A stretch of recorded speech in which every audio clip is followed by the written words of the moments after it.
Hello friends, I'm Anita and I'm back with another video. Today I want to share with you a thing that I'm doing this year, next year. If everything goes to plan, I'm going to be doing this all year next year, but obviously I'm going to try out and see how it works the first couple of months and see if I want to continue. But I have been working on making a Bookopoly board. You can hardly see it here, can you? So as you can tell, it is very pale colors because I just used pencil colors. Because yeah, that was the easiest. Anyway, my reasons for doing this, first of all, obviously I need to put credit where credit is due. First of all, I'm definitely not the creator of Bookopoly. I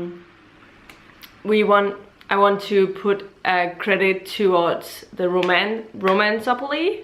Is that what it's called? Which was the first thing I noticed, where there's a whole web page about it, where every year they read romances that fits into these categories, and then they have chance cards and stuff, and they have to do something different. And my reasons for not joining in that is that it was a little too technical when it came to those extra categories, like the chance cards and stuff. And then there's Becca from Becca's book, Becca and the Books, obviously, who has been doing the Bookopoly the last 2 years, I think, or more, for her TBR picking. And I just think it's such a fun, quirky way of choosing what you read in a month, and you can just personalize it as much as you can. I tried looking at different board games to see if I could come up with something unique to my channel, but I don't think any of the board games that I knew of could work with what I wanted to. So, but the Monopoly game was what was easiest to gamify in my head, and would work best with my categories. So obviously I haven't used the same board as Becca, because I've made it so that it works with my reading tastes, and I am not giving out punishment to myself, even though I think that's a fun thing to do if you don't stick to your TBR. But I'm generally pretty good at sticking to my TBR when they're selected, as much as I can. And so for that reason I decided not to put in punishments, but I've not put in any books that I don't really want to read, because I don't want to put myself in any kind of slump because I pick a lot of books that I don't want to read. Obviously there are genres and stuff that are more challenging than my favorite genres, for instance, and there are prompts that are a little more challenging, but they're not bad challenges. They're still books that I generally want to read. And yeah, so my plan for the Bookopoly is that I will just roll 6 rolls every month, and if there's a double I will have to roll again, which is the general rule of the Monopoly. So it makes sense that that's the only kind of punishment, if you will, that can be happening. And then I want to limit the amount of audios I can pick for this. I want to try and see if I can't pick the majority of my own TBR books, TBR unwrappings, books that I haven't wrapped up but I want to read soon, and Kindle books. Or if I'm going with audiobooks, I'm going to try and see if I can get through some of my Audible books that I've already purchased and have sitting in my Audible library. But obviously I'm saying maybe 5 of the books, unless there's like a specific prompt that says you need to read an audiobook, because I have one of those. Then I am reading physical books or ebooks, mostly for these prompts, as often as I can choose it. I'm not going out and buying new books for this prompt. So maybe we should go over the board and let you know what the different categories are. I don't know how to best film this so you can see it. Let's start out with the category, or the properties that would have been property. And the first one is, wait, it's in the wrong way.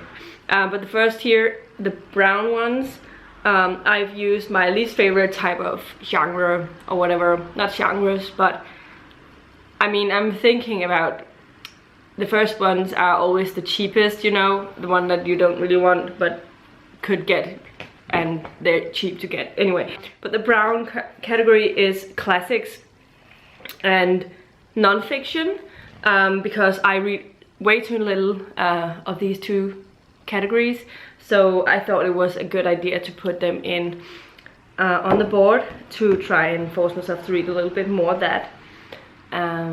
Yeah, and the next one, the blue here, is my mystery category because I felt like it fit well.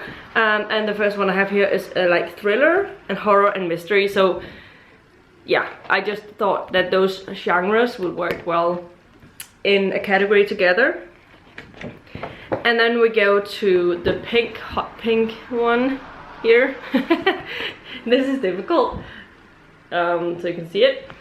And the hot pink is romance related. So the first one is category romance. I don't own a lot of category romance on my Kindle, but I have a little bit. But usually Kindle, usually category romances on Kindle are not very expensive. You can get pretty good deals all the time.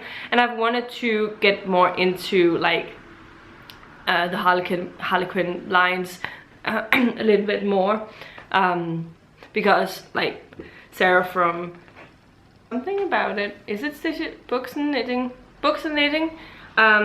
She is reading a lot of category romances and have been hyping it up, and sometimes I just get into a really big phase where I want to read it, so I've tried to put it on here so that I can add them.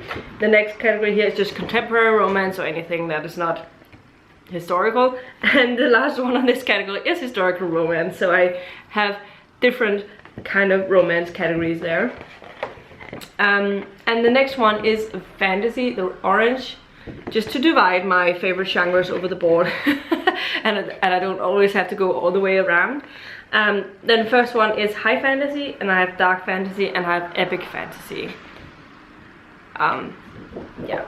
And now getting to the next part here, the red category is series related. So it is finish a series, continue a series, and start a series. I don't know why I put start a series on here, because I definitely don't need to, but I didn't know what else to put in that category. I just wanted to have a place where I had continue or finish a series, because I need to do that. So first in a series is a good spot to land on for me because it's easy, but I don't want to spend a lot of time reading a lot of new books, but you know, it's only one spot, so I think it's gonna be fine. And I have the yellow category, which is also fantasy related but urban fantasy related, or in that set in our world but with elements, fantastical elements. So I have urban fantasy, paranormal romance, and magical realism or fabulism in a category here, which leads us to this last and final line with the green first. And the green will be science fiction related. So I have time travel. So I tried picking out my favorite subgenres in science fiction, but I also thought that that was a little bit difficult, because I do have like a lot of different that I want to read, but time travel is something I usually always gravitate to watch. I have a lot of them on my TBR, so I'm hoping I can read more of them. And then I have artificial intelligence, so AI storylines. I love it when there's like a robot character. It just makes it a lot more fun. And then we have space or not set on Earth, so like space operas are like a given here, but then there are like books that are set on a different planet, or that is just an alternate universe kind of thing, but it's science heavy, like the Star Wars universe could work here. And that's what I meant by not set on Earth kind of thing, and not fantasy related. That's more where I was thinking. And the last and final category is the blue one, dark blue, and that is where I wanted the counterpart of the first two categories. Like, this is a favorite author and a reread, so these are books that I generally would really love to read because they are my favorite author or something. So I thought it was nice to end out with the best category of the best kind of books in this, with those 2 spots. So as I said, the first square of the squares here is the start point where I have a free pick. Then I have here the next one, which is jail, visiting jails, but I made it onto a TBR veteran, so one that's been on my TBR for a real long time.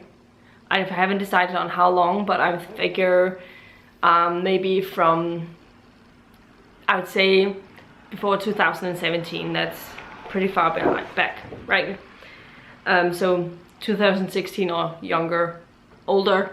And then the next square is a library book that's free park spot, isn't it? It is on, I feel like it's free parking, and I figured library book, free books, fine. And then here, go to jail. It's not go to jail, it's just read a TBR unwrapping. So at least if I land on that spot, I'll have to pick a TBR unwrapping to read. The next one, we have the railway stations, right? The thing is, we have 2 types of these board games. We also have a Danish edition, which is called Matador, which is based on one of our favorite, most popular TV shows, but then named after places here in Denmark. And I always forget whether it's railway stations or ferry lines, because that's what it is, like either of those, but I think it's railway stations. So the first one is graphic novels. Read a graphic novel, then I have read a manga, because that's something else, and then I have here read a middle grade, and the last one here read a YA novel. So I have 3 limits for that. Luxury tax. This first one here is big books that are over 500 pages, because luxury tax and income tax is like a bad spot to land on, so I figured it had to be at least a little bit challenging. And the other one is finish a book you already started. I have a lot of those books where I've been reading from it but then put it down and not picked it up in like months and months and months, so it's a good thing to have that. Then I have electricity and water. I've forgotten which is which. I think this is water, and that is going to be audiobooks. Read an audiobook. So I have one of those. And then I have over here, where the electricity thing is, read an ebook. So those are all of the categories. Then we have the chance card and the community chest. The chance card, I've just selected, I think, a total of 30 or 40 books from my Kindle. Half of them are romances, half of them are everything else. So there is a random pick every time I land on that, and I will read the book that I choose for that. And the community chest, I have made some booktuber recommends cards where it says a booktuber's name and booktuber recommends and the booktuber's name. Then I have to read a book that I associate with that channel. Then I have read a hype book, which is just a hype book at the time. It could also be one that's just been hyped for a really, really long time and just keep being hyped up, that I haven't read. But usually it is a little bit related to newer releases that I might not have been interested in before, but then suddenly everyone are talking about it and I want to read it, kind of thing. Obviously, I think it's self-explanatory that we have a recent release. That could be any recent release. Then I have read a TBR unwrapping, because I can't force myself enough to read TBR unwrapping, so I have them in the community chest card as well. Then I have read a novella, a few of them. I don't have a lot of novellas, but you know. And read a collection, because I do have a couple of anthologies and short story collections and stuff, and thought I could read some of them. And finally, I also have a couple of cards where it says read a Danish book, because I do have 6 or 7 Danish books that I can get to immediately, and then I have next in series books from that as well. So I would like to make more progress on my Danish fantasy books. So that is what the cards represent. Yeah, let's get to the TBR part of this. But before I get into my Bookopoly picks, I have a couple of books that I hope that I can fit in with some of it. Some of them are audio, so I can't do that with everyone, but at least I will want to try and see if I can't fit some of them in. First up, there is, the buzzwordathon that Lala created a couple of years ago is going to be a monthly thing, so there's a subject every month. She's not participating every month, but it's more of like the, what's it called, A to Z readathon that happens every year, where the first week of a month you read from a specific genre, or a specific prompt. And in this case, that's the same here. First up, I am hoping to take part in that readathon, and in January the prompt is dream, so dream has to be in the title in some way. And I have found 4 books that I am hoping that I can fit into the reading. First up is The Darkening Dream, which is by Andy Gavin, I think his name is, and it's I have this on Kindle, and I would really like to read it. It's a fantasy book. Then I have The Dreamers by Karen Thompson Walker. This is an audio. I will get that from the library if when I get to that. And then I have Brown Girl Dreaming. I think I've forgotten the author's name. I haven't written it down, but I really want to read it. I also have to get this from the library, and this is a pretty short audio, so I'm hoping I can get it. I have to put a hold on it, so I will see if I can get to it in time. Otherwise I'll try and find something else. And then I have The Dream Daughter by Diane Chamberlain. This is another Kindle book that I have, and I think contemporary, maybe with a romance element to it. I am actually not sure about this, but it is one I'm interested in reading. Then I have a couple of other books that I would like to fit into my reading over the month. First up, I have Monstrous Regiment by Terry Pratchett. This is book 31 in the Discworld, and it's, I think, another Industrial Revolution series or something like that. So yeah, this is a book that I would like to read. Then I'd like to continue with my Stephen King reading, where the next book is going to be Misery. Misery is one of people's favorite books by Stephen King. It's one of those that a lot of people are talking about. It's not one of the long ones, so I'm looking forward to reading it and would probably make room for it. Then I have The House of the Cerulean Sea by TJ Klune. This has been really hyped all year, and I have it from the library. I put a hold on it recently and it came in just the other day, so I'm really looking forward to make time for it over the month.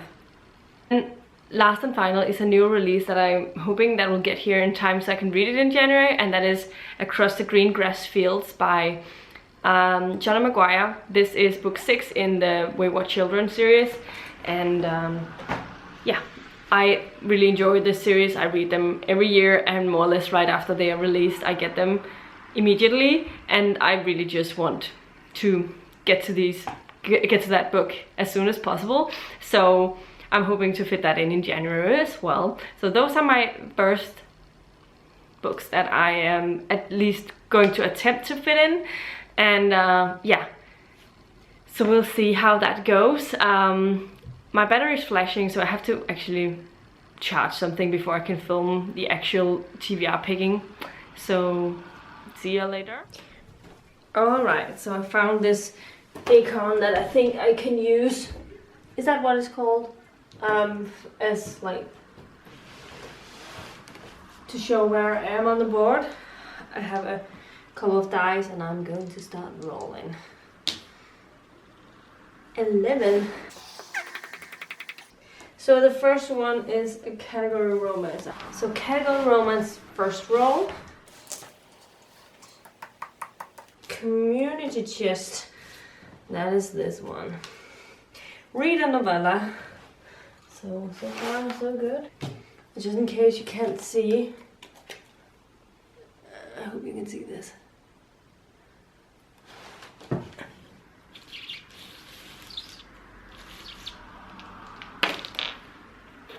As for finish a series. Oh, double.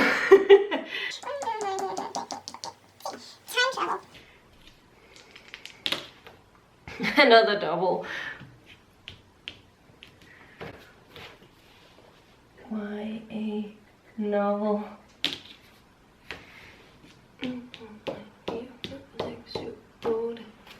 A nonfiction.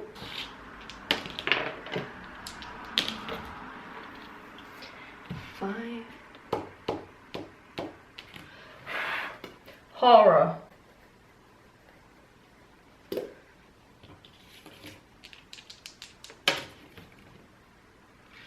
11. This was the final row. Epic fantasy. So for the category romance, I chose to read The Accused by Jana Delian because I have that on my Kindle already. It's Harlequin Intrigue, I think that's what the line is called. It's part of their suspense line. No, I think there's also something called Harlequin Suspense. Romantic suspense. This is it is romantic suspense more or less, and I picked this also because I know the author. I've read a book by the author before. I really enjoyed it. It was a mystery, cozy mystery, so at least I know her writing style a little bit, so I'm hoping that I will enjoy it.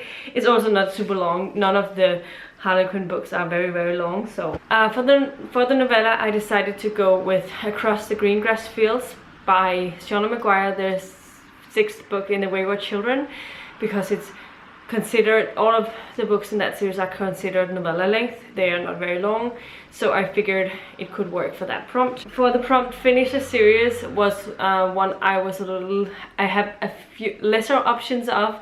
I'm hoping to be able to finish Gail Carriger's Parasol Protectorate. I was supposed to finish it this month, but there's been a hold at the library, so I haven't been able to get to it. It is the last and final, the Timeless is the last and final book in that series, but I'm hoping I can get to that in January, so that will be my pick for finish a series.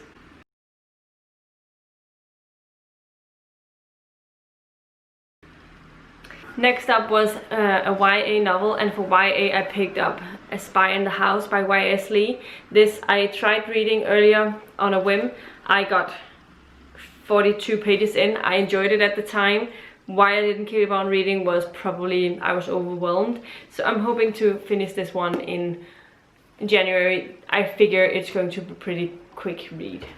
For nonfiction, I found out that Brown Girl Reading is a memoir, so I'm hoping to use that for my nonfiction prompt. It's not a very long book, but that doesn't matter. It is a nonfiction, and so I figure I can get to it. So I'm hoping I can get that from the library sometime in January as well. So hopefully in the beginning, because this will be part of my buzzwordathon. For the horror prompt, I picked up Misery by Stephen King. It was a no-brainer, considered already have it on my TBR, and I ended up having 8 rolls because I hit 2 doubles. I want to use as many of my already picked books as I could, and so Misery by Stephen King will fill out the horror prompt. And finally, I also picked up epic fantasy, so I had to look a little bit into the fantasy books that I have at the ready, which was considered just high fantasy and which was considered epic fantasy, a grander scale. In this, I noticed that the Greatcoat series by Sebastian de Castell is epic fantasy, and this is Night Shadow, the 2nd book in the Greatcoat series. I'm really looking forward to getting back to it. I actually did start it at one point. I am 33 pages into it, so not very much, but I really enjoy Sebastian de Castell's writing, so I'm hoping I will get right back into this world and read it through January. And it was either this one or Rise of Empire, but I figure with Rise of Empire by Michael J. Sullivan I have to reread the first bind up before I get to this. So this was an easier pick for me for this month. So those were the Bookopoly books. Then on top of that, I have, as I said, The Darkening Dream by Andy Gavin. I have The Dreamers by Karen Thompson Walker. This is an audio, so it shouldn't be such a difficult thing. And I have Monstrous Regimen by Tara Pratchett, which is also an audio listen that I'm looking forward to reading. And The House in the Cerulean Sea by TJ Klune is also on my TBR, obviously, and that is also an audio. So I think I'm alright. I will be able to do this alright. I have to plan it out a little bit and see how things goes. But yeah, this was my update, my TBR for the month. I'm sorry about the last clip here. It's probably very murky, grey, grainy, because it's 5:30 now, and yeah, but I'm happy I finished up filming this, and I'm looking forward to hear what you all think of this, how I choose my TBR for the month. I know it's not original, but I think it's going to be fun, and I have a lot of things to thank for Rebecca from Becca and the Books for the general idea of expanding this Bookopoly. Yeah, I hope you enjoyed it. Let me know in the comments down below what your plans you have for January, and if you're doing anything fun for picking your TBR books in January. I would also like to know, or in the new year in general. Let me know in the comments down below what you're planning on reading. Let me know if you are planning on taking part in the Buzzwordathon, and what books have you picked for that. And yeah, that's all I have for you today. If you like the video, please give a thumbs up, subscribe to my channel if you haven't already, and I'll see you in my next video very soon. Goodbye.